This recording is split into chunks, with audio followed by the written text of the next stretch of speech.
राधे राधे। जय श्री कृष्णा। कान्हा जी की कृपा आप सभी पर बनी रहे। आपका दिन शुभ एवं मंगलमय हो।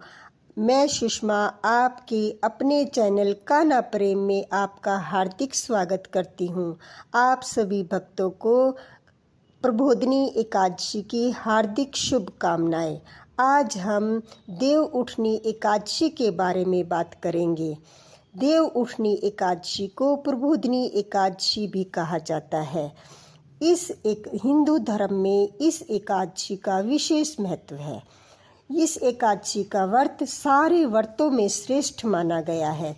दिवाली के बाद आने वाली एकादशी देव उठनी एकादशी होती है।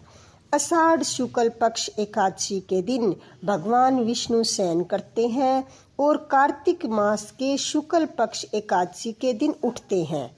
इसलिए इस एकादशी को देवोत्थान एकादशी के नाम से जाना जाता है। हिंदू मान्यताओं के अनुसार देव उठनी एकादशी के दिन भगवान विष्णु क्षीर सागर में 4 माह की निद्रा के बाद जागते हैं।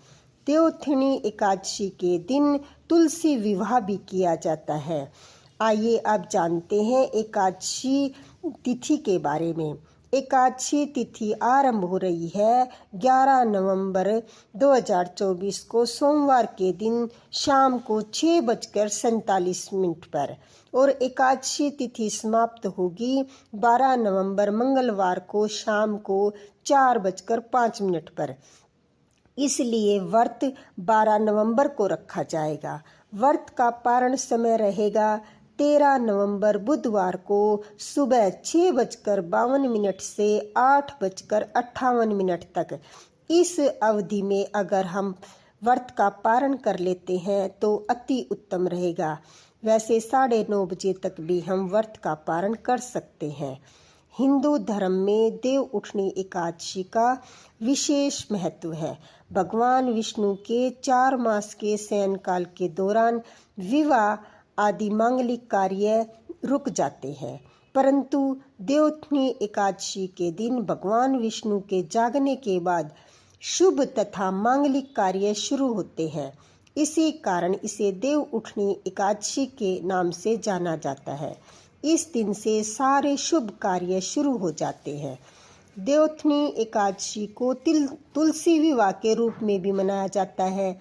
सच्चे मन एवं श्रद्धा से इस एकादशी व्रत करने वाले व्यक्ति के सारे पापों का नाश होता है तथा उसके सभी कष्टों का निवारण होता है। अब जानते हैं एकादशी व्रत की विधि।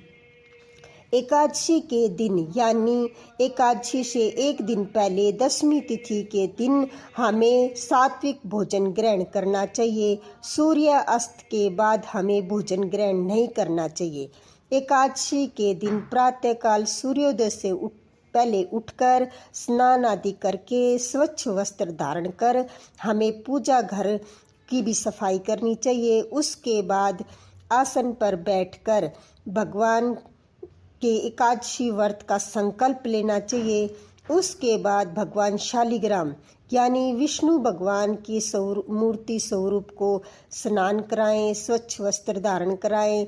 शालिग्राम जी पर तुलसी पत्र जरूर चढ़ाएं। उसके बाद धूप दीप नैवेद्य मिठाई फल फूल आदि से भगवान विष्णु की विधिवत पूजा करें, उनकी आरती करें, उन्हें भोग लगाएं।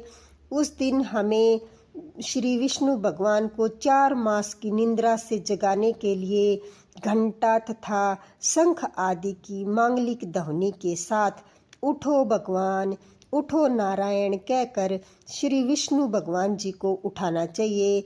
सारा दिन हमें ओम नमो भगवते वासुदेवाय मंत्र का जाप करना चाहिए। विष्णु सहस्त्र स्तोत्र का पाठ करना चाहिए या किसी भी विष्णु मंत्र का उच्चारण जरूर करना चाहिए।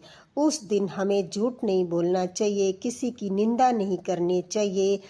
एकादशी व्रत कथा भी जरूर सुननी चाहिए। आइए अब मैं आपको एकादशी व्रत कथा सुनाती हूँ। ब्रह्मा जी बोले, हे मुनि श्रेष्ठ, अब पापों को हरने वाली पुण्य तथा मुक्ति देने वाली एकादशी का महात्म्य सुनाइए। पृथ्वी पर गंगा की महत्ता और समुद्र तथा तीर्थों का प्रभाव अभी तक है। जब तक कार्तिक मास की देव प्रबोधिनी एकादशी तिथि नहीं आती, मनुष्य को जो फल 1000 अश्वमेघ और 1000 राजसूय यज्ञों से मिलता है, वही देव प्रबोधिनी एकादशी के व्रत से मिलता है। तब नारद जी ने पूछा कि हे पिता, एक समय भोजन करने वाले रात्रि को भोजन करने तथा सारा दिन उपवास करने से क्या फल मिलता है, सो आप मुझे विस्तार पूर्वक समझाइए। ब्रह्मा जी बोले कि हे पुत्र, एक बार भोजन करने से 1 जन्म और रात्रि को भोजन करने से 2 जन्म तथा पूरा दिन उपवास करने से 7 जन्म के पाप नष्ट हो जाते हैं। जो वस्तु त्रिलोकी में न मिल सके और दिखाई न दे सके, वह हरि प्रबोधिनी एकादशी से प्राप्त हो सकती है। मेरु तथा मंद्राचल के समान भारी पाप भी नष्ट हो जाते हैं तथा अनेक जन्म में किए हुए पाप क्षण भर में नष्ट हो जाते हैं। जैसे रुई के बड़े भारी ढेर को अग्नि की छोटी सी चिंगारी भस्म कर देती है, वैसे ही विधि पूर्वक थोड़ा सा पुण्य कर्म अनंत फल देता है। परंतु विधि रहित अगर बिना विधि के कोई कार्य किया जाए तो उसका फल नहीं मिलता। संध्या न करने वाले नास्तिक, वेद निंदक, धर्म शास्त्र को दूषित करने वाले मूर्ख, दूसरे की स्त्री का अपहरण करने वाले, पाप कर्मों में सदैव लगे रहने वाले, धोखा देने वाले ब्राह्मण तथा शूद्र पर स्त्रीगामी करने वाले तथा ब्राह्मणी से भोग करने वाले, ये सब चांडाल के समान है। जो विधवा अथवा सधवा ब्राह्मणी से भोग करते हैं, वे अपने कुल को नष्ट कर देते हैं। पर स्त्रीगामी के संतान नहीं होती और उसके पूर्व जन्म के संचित सब अच्छे कर्म नष्ट हो जाते हैं। जो गुरु और ब्राह्मण से अहंकार से बात करता है, वह भी धन और संतान से हीन होता है। भ्रष्टाचार करने वाला, चांडाली से भोग करने वाला, दुष्ट की सेवा करने वाला और जो नीच मनुष्य की सेवा करते हैं या उसकी संगति में रहते हैं, यह सब पाप हरि प्रबोधिनी एकादशी के व्रत से नष्ट हो जाते हैं। जो मनुष्य अपने अपने मन में हरि प्रबोधिनी व्रत के करने का संकल्प मात्र करते हैं, उनके 100 जन्मों के पाप नष्ट हो जाते हैं। और जो रात्रि को जागरण करते हैं, उनकी आने वाली 10,000 पीढ़ियां स्वर्ग में जाती है। नरक के दुखों से छूटकर प्रसन्नता के साथ सुसज्जित होकर वे विष्णु लोक को जाते हैं। ब्रह्म हत्या आदि महान पाप भी इस व्रत के प्रभाव से नष्ट हो जाते हैं। जो फल समस्त तीर्थों में स्नान करने, गो, स्वर्ण और भूमि का दान करने से होता है, वही फल इस एकादशी की रात्रि को जागरण करने से मिलता है। हे मुनि शार्दूल, इस संसार में उसी मनुष्य का जीवन सफल है जिसने हरि प्रबोधिनी एकादशी का व्रत किया। इस संसार में जितने भी तीर्थ हैं, उन सब के स्नान दान आदि का फल इस व्रत से मिलता है। अतः और सब कर्मों को त्याग कर भगवान के प्रसन्नार्थ कार्तिक शुक्ला हरि प्रबोधिनी का व्रत जरूर करना चाहिए। वही ज्ञानी, तपस्वी तथा जितेंद्रिय है और उसी को भोग तथा मोक्ष प्राप्त होता है जिसने हरि प्रबोधिनी एकादशी का व्रत किया है। यह विष्णु को अत्यंत प्रिय, मोक्ष के द्वार को बताने वाली तथा उसके तत्व का ज्ञान देने वाली है। जिसने एक बार भी इस व्रत को किया, वह मोक्ष का अधिकारी हो जाता है। मन, कर्म, वचन तीनों प्रकार के पाप इस रात्रि को केवल जागरण करने से नष्ट हो जाते हैं। हरि प्रबोधिनी के दिन जो मनुष्य भगवान के को प्रसन्न करने के लिए स्नान, दान, तप व यज्ञ आदि करते हैं, वे अक्षय पुण्य को प्राप्त होते हैं। हरि प्रबोधिनी एकादशी के दिन व्रत करने से मनुष्य के बाल, युवावस्था और वृद्धावस्था में किए गए सारे पाप नष्ट हो जाते हैं। इस एकादशी को रात्रि में जागरण का फल चंद्र सूर्य ग्रहण के समय स्नान करने से 1000 गुना अधिक होता है। अन्य कोई भी पुण्य इसके सामने व्यर्थ है। जो मनुष्य हरि प्रबोधिनी एकादशी का व्रत नहीं करते, उनके सभी पुण्य व्यर्थ हैं। अतः हे नारद, तुमको भी विधि पूर्वक यत्न के साथ इस व्रत को करना चाहिए। जो कार्तिक मास में धर्मपरायण होकर अन्न नहीं खाते, उन्हें चंद्रायण व्रत के फल प्राप्त होता है। कार्तिक मास में भगवान दान आदि से इतने प्रसन्न नहीं होते जितने कि शास्त्रों की कथाओं के सुनने से होते हैं। कार्तिक मास में जो विष्णु भगवान की कथा का एक या आधा श्लोक भी पढ़ते हैं, सुनते हैं या सुनाते हैं, उनको 100 गायों के दान का फल मिलता है। अतः अन्य सब कर्मों को छोड़कर कार्तिक मास में मेरे सम्मुख बैठकर मेरी कथा पढ़नी या सुननी चाहिए। जो कल्याण के लिए कार्तिक मास में हरि कथा कहते हैं, वे सारे कुटुंब का क्षण में उद्धार कर देते हैं। शास्त्रों की कथा सुनने और सुनाने से 10,000 यज्ञों का फल मिलता है, साथ ही उसके सब पाप भस्म हो जाते हैं। जो नियम पूर्वक हरि कथा सुनते हैं, वे 1000 गोदान का फल पाते हैं। विष्णु के जागने के दिन जो भगवान की कथा सुनते हैं, वे 7 द्वीपों समेत पृथ्वी के दान का फल प्राप्त कर लेते हैं। जो मनुष्य भगवान की कथा को सुनकर वाचक को अपनी सामर्थ्य के अनुसार दक्षिणा देते हैं, उनको सनातन लोक मिलता है। ब्रह्मा जी की यह बात सुनकर नारद मुनि ने कहा कि हे भगवान, एकादशी के व्रत की क्या विधि है और कैसा व्रत करने से क्या फल मिलता है, वह भी विस्तार पूर्वक समझाइए।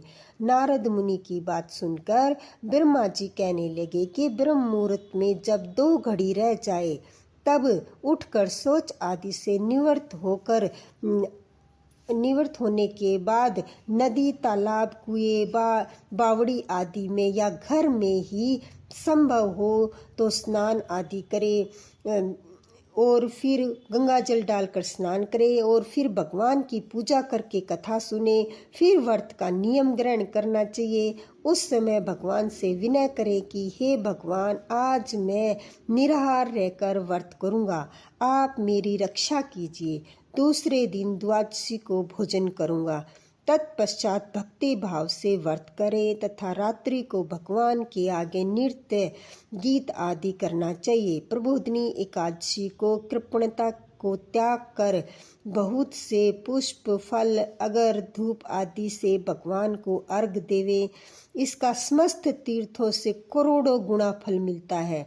जो मनुष्य अगस्त के पुष्प से भगवान का पूजन करते हैं, उसके आगे इंद्र भी हाथ जोड़ता है। तपस्या करके संतुष्ट होने पर हरि भगवान जो नहीं करते, वह अगस्त के पुष्पों से भगवान को अलंकृत करने से करते हैं। जो कार्तिक मास में बेलपत्र से भगवान की पूजा करते हैं, वे मुक्ति को प्राप्त होते हैं। कार्तिक मास में जो तुलसी से भगवान का पूजन करते हैं, उसके 10,000 जन्मों के पाप नष्ट हो जाते हैं।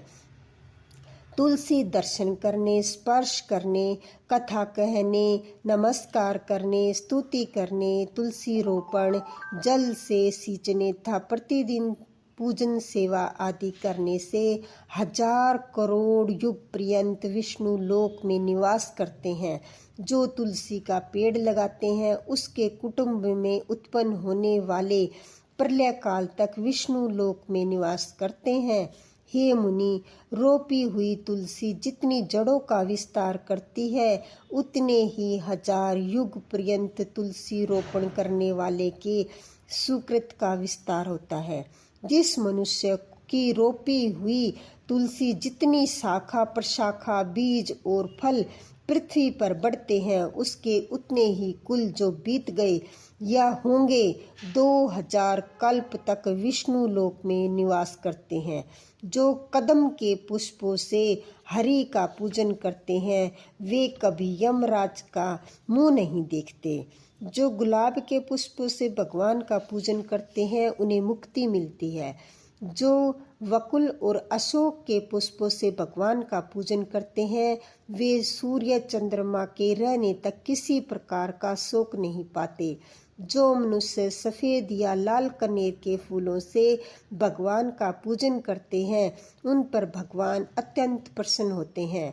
और जो भगवान पर आम की मंजरी चढ़ाते हैं, वे करोड़ों गौओं के दान का फल पाते हैं। जो दूब के अंकुरों से भगवान की पूजा करते हैं, वे 100 गुना पूजा का फल पाते हैं। जो दशमी के पत्र से भगवान की पूजा करते हैं, उनको महाघोर यमराज के मार्ग का भय नहीं रहता। जो भगवान को चंपा के फूल से पूजन करते हैं, वे मनुष्य फिर संसार में नहीं आते। जो मनुष्य केतकी का पुष्प भगवान पर चढ़ाते हैं, उनके करोड़ों जन्मों के पाप नष्ट हो जाते हैं।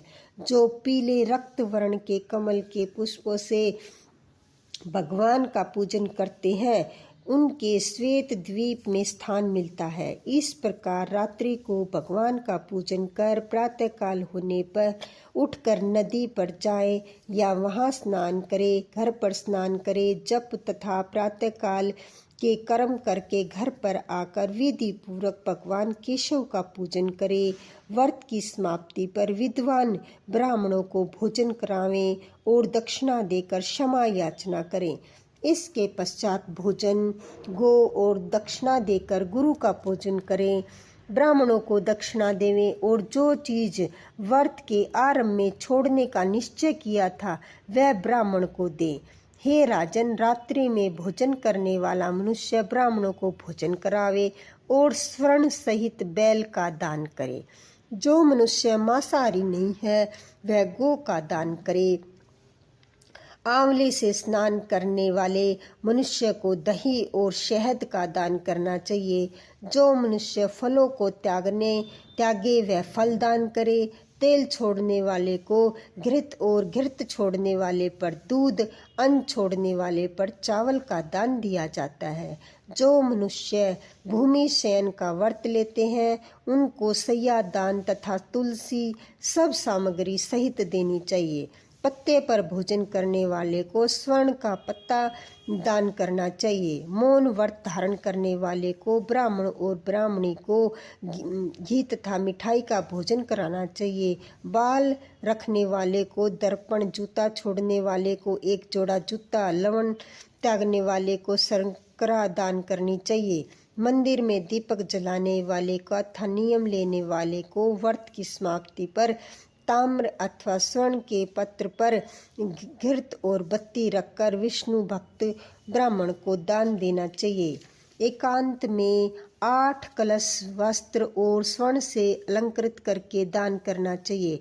यदि यह भी न हो सके तो इसके अभाव में ब्राह्मणों को सत्कार सब व्रतों की सिद्धि देने वाला कहा गया है। इस प्रकार ब्राह्मण को प्रणाम करके विदा करके इसके पश्चात स्वयं भी भोजन करे। जिन वस्तुओं को चातुर्मास में छोड़ा गया है, उन वस्तुओं की समाप्ति करें, अर्थात ग्रहण करने लग जाएं। हे राजन, जो बुद्धिमान इस प्रकार चातुर्मास व्रत निर्विघ्न समाप्त करते हैं, वे कृतकृत्य हो जाते हैं और उनका जन्म नहीं होता। वे व्रत भ्रष्ट हो जाए तो व्रत करने वाला अंधा या कोढ़ी हो जाता है। भगवान कृष्ण कहते हैं कि राजन, जो तुमने पूछा था वह सब मैंने बतलाया। इस कथा को पढ़ने और सुनने से गोदान का फल प्राप्त होता है। बोलो विष्णु भगवान की जय। एकादशी माता की जय। राधे राधे।